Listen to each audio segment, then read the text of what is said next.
Particular shares वाली video मैं अभी थोड़ी देर बाद या कल सुबह तक अपलोड कर दूँगा। मैंने काफ़ी सारे नए शेयर्स और खोजे हैं और साथ-साथ तो उसमें मैंने आप लोग को ये भी बताया कि अगर कोई यहाँ पर लॉस बुक करना चाह रहा है, तो ऐसा कुछ मत करो। देखो एंजल वन मुझे पता है कि ₹290 के आस-पास ट्रेड कर रहा है, बट ये इससे नीचे नहीं जा रहा है, तो ₹290 के आस-पास अगर जब तक ये टिका हुआ है, तब तक आप लोग ज़्यादा पैनिक ना करो। बीएसई वगैरह भी उतना कोई नुकसान में नहीं है, 2-3% ही खाली लॉस में बैठा हुआ है, तो 2-3% आप कुछ कर नहीं सकते हो, आपको थोड़ा-सा यहाँ पर टाइम देना पड़ेगा।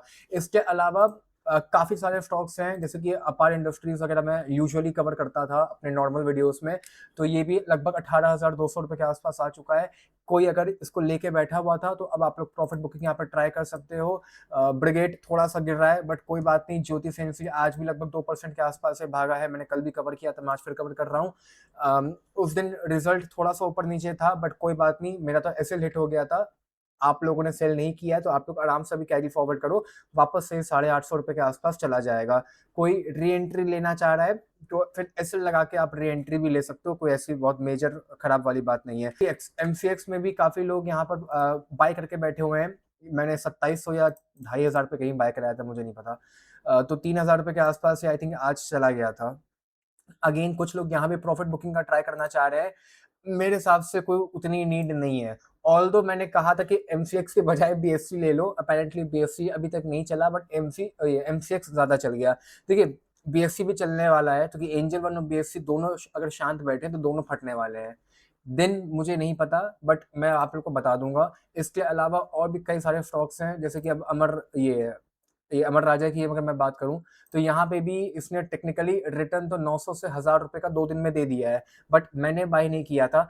मैक्सिमम लोगों ने बाय नहीं किया होगा, इक्का-दुक्का ही लोगों ने बाय किया था। तो ऐसा कोई पैनिक वाली बात नहीं है, अभी देखते हैं कि कल का यहाँ पर क्या पैटर्न बनता है, उसके हिसाब से मैं बता दूँगा। डिक्सन वगैरह भी काफ़ी लोग मुझसे पूछ रहे हैं कि डिक्सन में भी क्या करना चाहिए? देखिए, डिक्सन में भी आज तो ये लगभग 2% के आस-पास डाउन गया था, तो ऐसा कोई पैनिक वाली बात नहीं है। अदरवाइज़ ये ₹14,500 के लेवल्स के आस-पास ट्रेड कर रहा है, तो ये अपने आप में अच्छी बात है।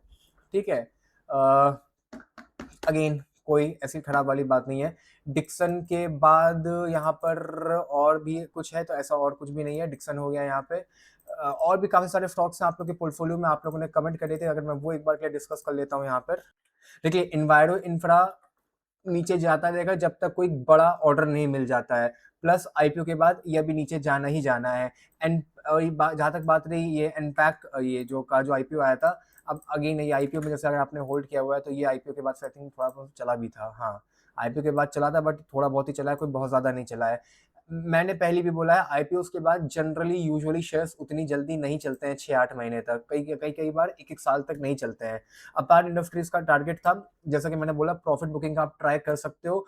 ऑल्दो देखो, वैसे तो जो टारगेट है वो तो मैं 19,000 साढ़े 19,000 रुपए के आस-पास देखता हूँ, बट मैं वो चाहूँगा नहीं कि आप वहाँ तक का वेट करो। रीज़न क्या है? वैसे तो इसने देखो ये यहाँ पे रजिस्टर्स आज ही तोड़ा है, ₹16,800 का, और सीधा 18,200 पे जाके क्लोजिंग दी है। बट यार ये नॉन स्टॉप भाग रहा है, दिक्कत है ये नॉन स्टॉप भाग रहा है, 32% ये नॉन स्टॉप भाग चुका है। तो इसीलिए बस इसके डर से मैं कह रहा हूँ प्रॉफिट बुकिंग का ट्राई कर सकते हो। बाकी वारी, बीएससी और ब्रिगेड में क्या करना है, हाँ, अभी मतलब ये ब्रिगेड और बीएससी वारी तो अभी आप आराम से होल्ड करो, फिलहाल के लिए मैं बता दूंगा क्या करना है। अमर राजा में अब कल का एक बार पैटर्न देखते हैं कि क्या है। वैसे तो लाइन के ऊपर ही ट्रेड कर रहा है, आई डोंट थिंक नीचे आएगा, बट अगर ₹933 के आसपास कहीं आता है, तो फिर वहां पे सब लोग एंट्री ले लेना। इकोस मोबिलिटी यार, आईपीओ क्यों मैंने मना किया था आईपीओ वगैरह में। हाँ, एथर एनर्जी आईपीओ थोड़ा सा हाँ अच्छा परफॉर्म कर रहा है, बट इस समय जो वैल्यू फॉर मनी का वो स्टॉक यहाँ पर नहीं है, क्योंकि वो थोड़ा सा पीई वाइज बहुत ज्यादा हो गया है।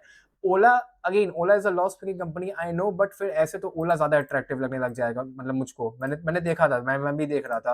एंथम बायोसाइंस, ये भी मुझसे काफी बार पूछ चुके हैं कि क्या करना चाहिए क्या नहीं करना चाहिए। देखिए, सिंपल सा फंडा है। आईपीओ आया, आईपीओ के बाद थोड़ा बहुत यहाँ पे गिरावट आई, अब वापस से रिकवरी आ रही है। ऑल टाइम हाई इसका लगभग था, वो क्रॉस कर चुका है। अगर यहाँ पे मैं ज़्यादा पी वी नहीं देखूंगा, क्योंकि यहाँ पर पी देखने से बेटर ही रहने वाला है। हाँ, वो है इसका सपोर्ट रेजिस्टेंस, मैं वो बहुत सिंपल बता दे रहा हूँ।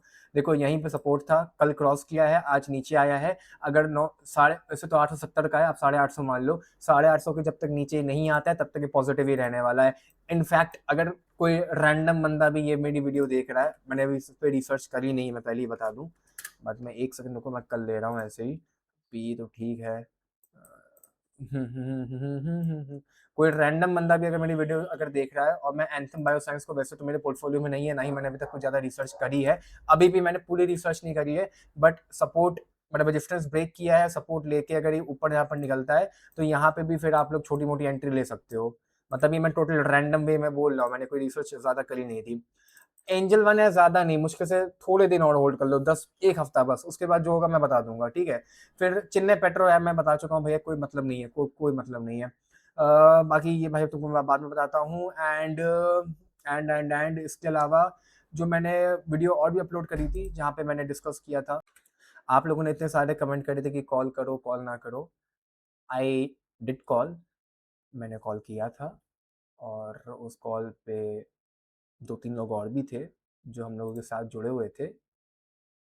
ऑफिशियली इट्स ओवर, क्योंकि मैंने खुद पहली बार जो मेरे दोस्त मुझे समझा रहे थे, मैंने उसके मुंह से सुन लिया अपनी डिसरिस्पेक्ट, और इतना ज़्यादा किसी और के लिए फेवर करना, समझ जाओ आप लोग। और खुद के लिए पहली बार मुझे बहुत डिसरिस्पेक्ट फील हुई। कॉल पे भी मैं माफ़ कर रहा था, but they have really moved on with someone else, तो खुश रहें आप, कोई no heart, because I did my best. अब मुझे डिसरिस्पेक्ट मतलब अब मुझे कोई रिग्रेट नहीं है, भली में डिसरिस्पेक्ट हुई, मुझे उससे कोई फ़र्क नहीं पड़ता। आप लोग कह रहे थे कि डिसरिस्पेक्ट होगी, सेल्फ रिस्पेक्ट बना के रखो, मैं ऑनेस्टली कह रहा हूँ, मुझे घंटा फ़र्क नहीं पड़ता। अगर एक रिश्ता बचाने के लिए झुकना पड़ेगा तो मैं रेडी था उसके लिए, मुझे कोई फ़र्क नहीं पड़ता उससे यार। रिश्ता नहीं बचा, कोई बात नहीं, एटलीस्ट अब मुझे ये नहीं है कि मैंने नहीं ट्राई किया, तो मैंने ट्राई किया था, ठीक है। ये बात यहाँ पे ख़त्म हो जाती है। अब आ जाते हैं हम लोग यहाँ पर आईपीओस की तरफ। आईपीओस में अगेन देखिए, पहली बात तो धूत और मॉलबियो, ये दोनों आईपीओस आज क्लोज हो चुके हैं। मजे की बात मैं ये बताऊं अगर आप लोगों को, देखिए आईपीओ का साइज तो डिसेंट था, मैं ये नहीं कह रहा हूँ बहुत छोटे आईपीओस थे, ना ही बहुत बड़े आईपीओस थे, बट सब्सक्रिप्शन वाइज उतना ज्यादा यहाँ पर मारा मारी देखने को नहीं मिली। जैसे कि मैं यहाँ पर धूत की बात करता हूँ, तो धूत यहाँ पर लगभग 6.66 टाइम्स के आसपास सब्सक्राइब हुआ है। मतलब कि आप लोग की जो अलॉटमेंट की चांसेस है रिटेल कैटेगरी में, वो लगभग 15% की है, जो कि डिसेंट है। क्योंकि अगर आप लोग वैसे यहाँ पर देखो तो जीएमपी इस आईपीओ का लगभग लगभग चल रहा है, आई थिंक 30% के आसपास का जीएमपी चल रहा है। तो 30% का अगर किसी आईपीओ का जीएमपी चल रहा है, उसके हिसाब से यहाँ पर ऑब्वियसली बात है कि 15% की चांसेस बहुत ज्यादा है। अभी भी जीएमपी देखो तो वो बढ़ के लगभग 30% का ही टिका हुआ है। 4,500 रुपए का प्रॉफिट बनेगा, शानदार है, कोई दिक्कत वाली बात नहीं है। 100 में से 15 लोगों को आईपीओ मिल जाएगा रिटेल कैटेगरी में। स्मॉल एचएनआई में थोड़ी सी दिक्कत होती है, यहाँ पर स्मॉल एचएनआई में लगभग 2.5% की चांसेस है, तो स्मॉल एचएनआई में इसलिए मना करता हूँ, कहता हूँ रिटेल लगाओ, नहीं तो फिर आप लोग बिग एचएनआई लगाओ, ठीक है। बट कोई नहीं, तो बिग एचएनआई में अगर किसी ने लगाया होगा तो लगभग चांसेस यहाँ पर आ जाती है 8% की, और प्रॉफिट यहाँ पर बनेगा। कल अलॉटमेंट बाहर आएगी, बाकी सारी बातें मैं यहाँ पर कल करूंगा कि क्या करना है, कैसे क्या नहीं करना है, वो सारी चीजें। इसके बाद मॉलबियो में भी चीजें बहुत धमाकेदार थी। मॉलबियो का तो यहाँ पर थोड़ा बहुत जीएमपी भी बढ़ गया, लगभग 17% के आसपास का, खैर कल भी था। 2,500 रुपए के आसपास का प्रॉफिट यहाँ पर बनेगा, बट कोई नहीं, बढ़िया है। और यहाँ पे भी लगभग 11 गुना के आसपास आईपीओ ओवर सब्सक्राइब हुआ था, मतलब कि मोटा मोटा 9%, अरे कितनी निकलेगी बता दे रहा हूँ, 9% के आसपास की चांसेस निकल के आएंगी, हाँ वही 9% की चांसेस निकलेंगी आप लोग को आईपीओ में अलॉटमेंट मिलने के। एंड सेम आप लोग का बिग एचएनआई में भी मिलने वाला है, बिग एचएनआई में भी 10% के चांसेस हैं, तो डिसेंट है। वरना इतने मतलब ऐसे आईपीओ जब जेएमपी इतनी अच्छी चल रही है तो आमतौर से जो चांसेस होती है वो 2-3% के आसपास आ जाती हैं, बट ये साइजेस बड़े बड़े थे, मतलब डिसेंट साइज के थे, और इतने आईपीओ ओपन थे, इसलिए लोग यहाँ पर काफी सारे ऐसे भी होते हैं ना, सारे आईपीओ में अप्लाई नहीं कर पाते हैं, तो उसके चलते हुए यहाँ पर सब्सक्रिप्शन स्टेटस मतलब ठीक ठाक देखने को मिला। क्यूआईबी ने भी धमाकेदार दिखाया, ऑल दो मैंने कल की वीडियो में क्यूआईबी इसके लिए कुछ बोला भी था, कोई किसी ने कमेंट नहीं किया उससे रिलेटेड, कोई चाहो तो क्यूआईबी मतलब खैर छोड़ो हटाओ। तो ठीक है, मॉलबियो और ये हो गया आप लोगों का। अब बारी आती है यहाँ पर और दो चीजों के बारे में, कि लीप इंडिया और टेक्नोक्राफ्ट के बारे में। देखिए लीप इंडिया का जो आईपीओ था, मैंने कल के दिन पे भी आखिरी रैंकिंग में रखा था, आज अलॉटमेंट बाहर आएगी, जो कि आप लोग रात में चेकआउट कर लीजिएगा। जीएमपी घट के लगभग 7% के आसपास का हो चुका है, लॉस होने की चांसेस तो नहीं है, बट इसीलिए मैंने इसको रैंकिंग में भी आखिरी में रखा था। इनफैक्ट मैंने टेक्नोक्राफ्ट को भी ऊपर रखा था, टेक्नोक्राफ्ट को लीप इंडिया से ऊपर रखा था मैंने। जीएमपी बढ़ के लगभग 18% के आसपास की हो चुकी है, मतलब कि 2,500 रुपए का प्रॉफिट यहाँ पर बनेगा। टेक्नोक्राफ्ट की भी जो अलॉटमेंट है वो आप लोग को बिग शेयर्स पे चेकआउट करने के लिए मिल जाएगी, बिग शेयर्स आप लोग को पता ही होगा, ठीक है। बाकी अलॉटमेंट दोनों की आप लोगों को रात में ही चेकआउट करने के लिए मिलेगी, रात में 11:30-12 बजे के आसपास, तो उसके बाद ही हम लोग यहाँ पर बात करेंगे, नहीं तो मैं रील बना के कुछ अपलोड कर दूंगा। लीप इंडिया की भी आप लोग को रात में ही देखने को मिलेगी। अब बात आती है कि अब जो 3 आईपीओ ओपन है, शिप रॉकेट, मिल्की मिस्ट और ये आप लोग का बिहारी लाल इंजीनियरिंग करके, इनमें क्या करना है। देखिए शिप रॉकेट की जीएमपी बढ़ के लगभग 35% के आसपास हो चुकी है, मतलब कि 5,000 रुपये का प्रॉफिट यहाँ पर बनने वाला है। इस आईपीओ में अप्लाई करना बिल्कुल मत भूलना, इस आईपीओ में आप लोग बिल्कुल अप्लाई करो, ठीक है। अगर मैं आज की भी सब्सक्रिप्शन डेटा की मैं बात करूं, आज की कह रहा हूँ, ये कल से आप लोग का ओपन होगा ना, नहीं आज आज 12 है, हाँ आज ही ओपन हो चुका है। रिटेल कैटेगरी में ऑलरेडी ये 2.5 गुना के आसपास ओवर सब्सक्राइब हो चुका है।